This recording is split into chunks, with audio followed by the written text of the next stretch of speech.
Hey guys, Chris here with the Good Old Gamer.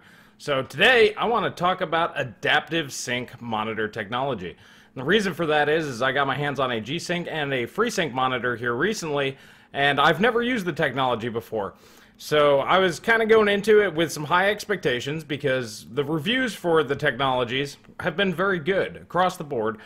But honestly, I got more out of it than I was expecting. I was completely blown away by the performance that you're able to achieve using even low-end hardware. So that's something we're going to explore in this video. And what does this mean for the industry? You know, in previous videos, we're talking about how GPU manufacturers really aren't targeting, gaming as a primary focus anymore. And with CPU architectures and game engines being so outdated or not really being tailored towards gaming, once again, you can go ahead and check out that video. Where does adaptive sync technology fit into all of this? And in all honesty, the answer to that is I think it's really the answer. Now, we're going to go over that here in a sec, but first we're going to go over a couple of details about adaptive sync technology. If you're not familiar, I'm not going to go into all of the details, just kind of some of the stuff that maybe you don't already know. Alright guys, I'm not going to go over all the basics. If you want the complete overview, Hardware Unboxed had an excellent video not too long ago where they go over most of the information that you need right here in this FreeSync versus GSync in 2017 video. I recommend you go ahead and check that out. I'll put the link in the description below. But there are a few key points that I want to make sure that everybody is aware of. Now, one of the big ones is the low frame rate compensation, or LFC. What this does is a lot like VSync. Once games start dipping around or below 30 frames per second, what the monitor will do will start doubling frames and it enhances smoothness. So basically it'll look a lot smoother than what's actually being produced. A good way to go ahead and kind of think of it is, remember the interpolation that TVs would do to kind of make video look like they ran at 60 FPS or 120 FPS? That's kind of similar to this particular piece of technology. And if you have a quick and short spike underneath 30 frames per second, somewhere around 20, 25 frames, it'll help smooth out the gameplay experience. And in all honesty, it works very well for what it does. Another difference between FreeSync and GSync is the available inputs. FreeSync's available on DisplayPort and HDMI, which is really nice. And the FreeSync monitors are not limited in their port selection. GSync monitors are limited to a single HDMI port and a DisplayPort. This is a limitation that FreeSync does not have. However, as we're going to find out that the NVIDIA standards for GSync are the same across the board, whereas FreeSync varies wildly, and that's really where something like LFC, the low frame rate compensation, is noticed. If we go ahead and check out the monitors over here, you'll see that they have a specific section that says whether or not LFC is supported by specific monitors. And this is part of the reason why FreeSync is kind of a weird solution. See right here we have 35 to 144 Hertz, then you have 48 to 75 Hertz.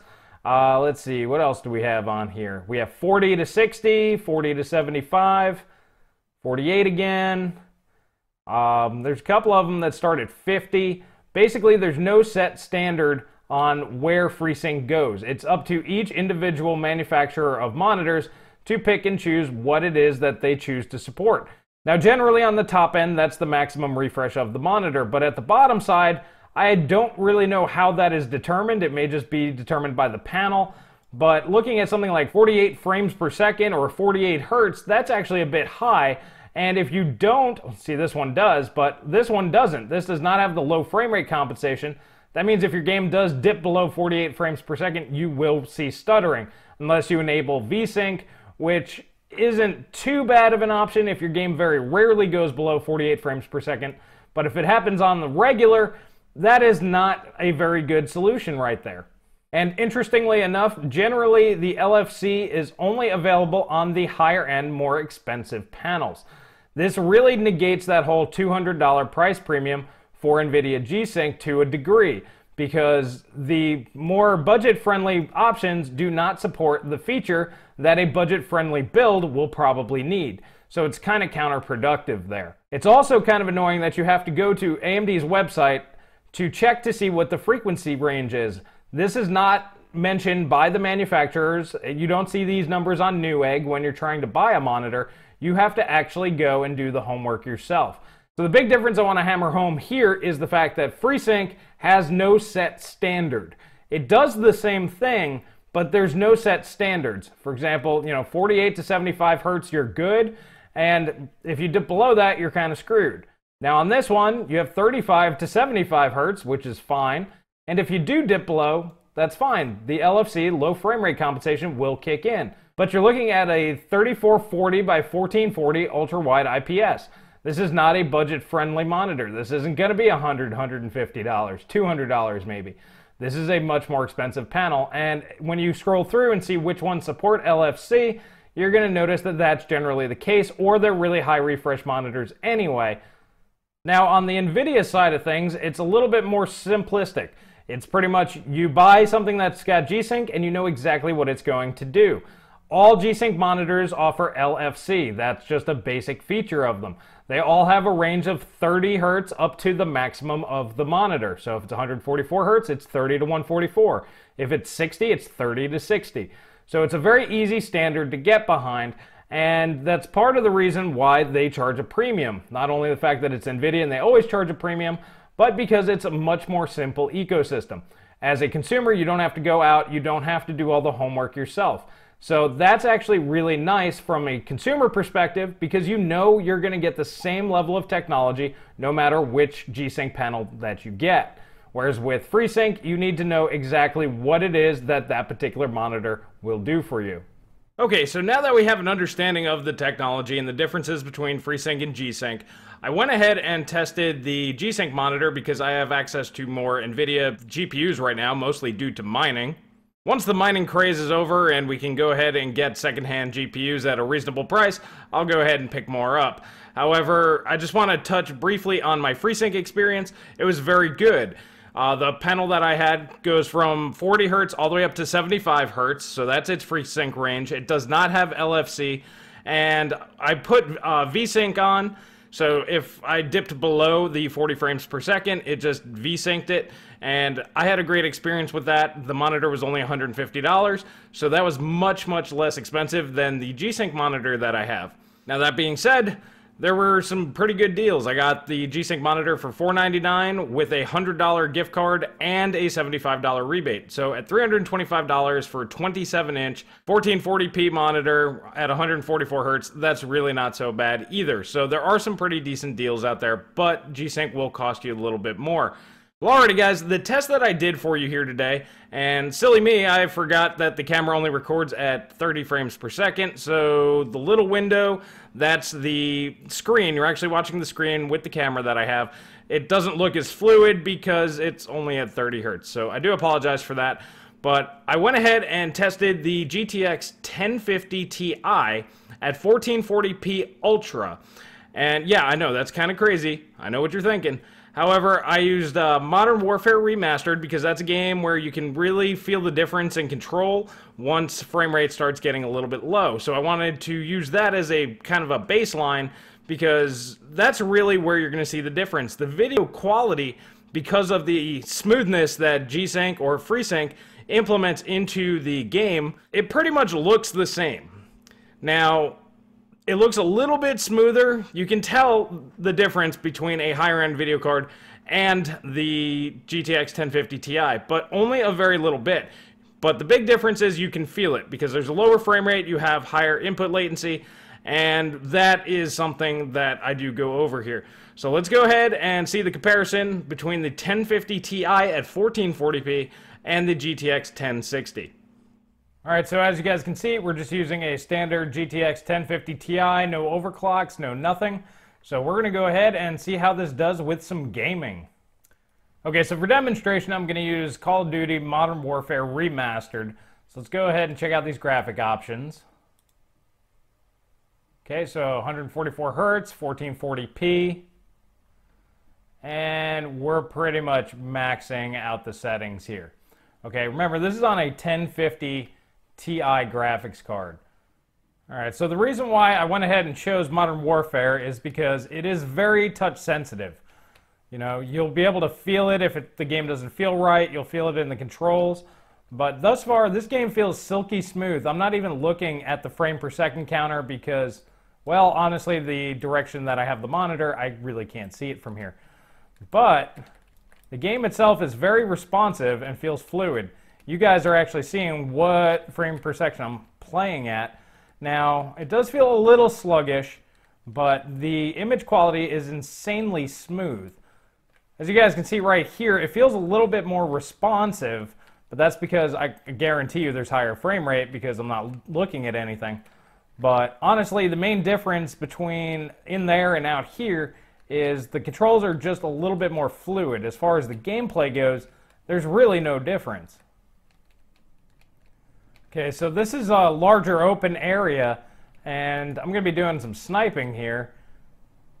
And this just feels good. I mean, I know the frame rate can't be that good. It's a little tough for me to see at this angle, but I don't feel any jitteriness or just lack of input because of VSync or anything like that. The gameplay feels like how it should if VSync were totally off, but the frame rate and the image quality looks much better, because this would be a stuttery mess if I was using or just running without any sort of GSync or VSync or anything like that. Yeah, please excuse my poor shooting because, like I said, I am kind of playing at a weird angle so you guys can view with me. So, alrighty guys, this is the first test that I did with the 1050 Ti, and I've run other games, but this one to me is one of the more impressive ones because of how the input latency in a game like this is so important.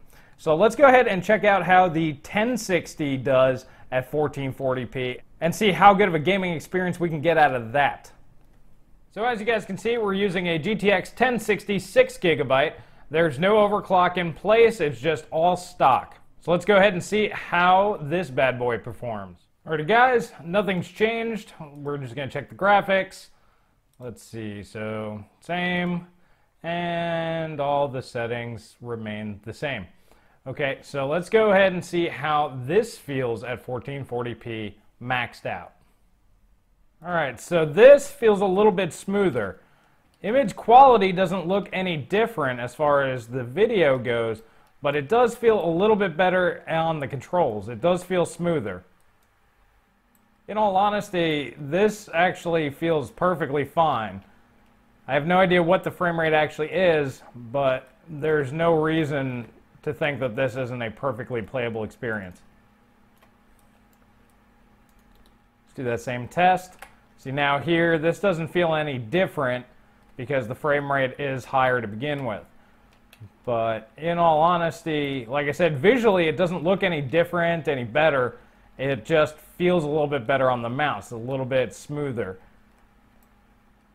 Yeah, I feel no slowdown here. This feels perfectly smooth. Looking at the frame rate, I did cheat a little bit on this one. It's actually maintaining high enough to where it's not really an issue. But I guarantee you that at some points there were dips below 60 frames per second, and I didn't feel a single one of them. Well, alrighty guys, there you have it. The 1050 Ti was able to handle Modern Warfare Remastered. This is a game that came out just last year. Of course, it's an updated version of an older game. But even still, I've tried it in other games such as Gears of War Ultimate, which is also an updated version of an older game. But games like Witcher 3, Batman Arkham Knight, and several other newer titles, Doom, and it ran just fine. Now, sometimes, like I said, the controls would feel a little heavy, but other than that, the actual gaming experience was very good. It was very positive. The frame rates were able to stay well above the 30 frames per second, which delivered a rather smooth gameplay experience. Now, because it is a weaker GPU, it wasn't jumping all the way up to like 100 hertz and then dipping down to like 30, so it wasn't jarring either. After you got kind of used to it, it just played just fine. Now, of course, the GTX 1060 being a much more powerful card, that delivered a smoother experience, mostly just by touch. You know, the controls were a lot snappier, and it was a better overall experience. So nothing's going to beat actually pushing higher frame rate. But the point of this is let's say most of the games that you play aren't super demanding, or you mostly play older titles. What I'm telling you guys here, and this is why this is so important, you don't have to buy stupid expensive graphics cards. You can get something that's $200 like a GTX 1060, or even $140 like a GTX 1050 Ti. On the AMD side, once they're back in stock and at MSRP, the RX 580 or 570 would be a great solution with a FreeSync monitor, and you don't even have to spend quite as much on the monitor. Now, if it doesn't perform well and you're trying to push 1440p into those low ranges, you might want to invest a little bit more on a monitor that does have LFC. So this way, if it does dip below, you get that extra performance and your controls don't suddenly get heavy because you have to use FreeSync. But this is awesome news. At the end of the day, you don't have to invest near as much money in a GPU that you used to. In fact, I would recommend buying a adaptive sync monitor over a higher end GPU. I'm telling you right now, if you're looking at a GTX 1080 Ti and you do not have a G-Sync monitor, you're doing it backwards. Get yourself like a 1060 or 1070 and get yourself a G-Sync monitor. On the AMD side, if you're looking at a Vega 64 and you don't have a FreeSync monitor, either get a Vega 56 or wait for the RX 580s to come back in stock. Get yourself a decent FreeSync monitor first.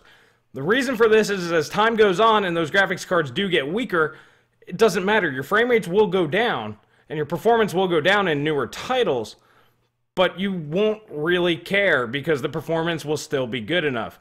See, before I had an adaptive sync monitor, I could never go below 60 frames per second.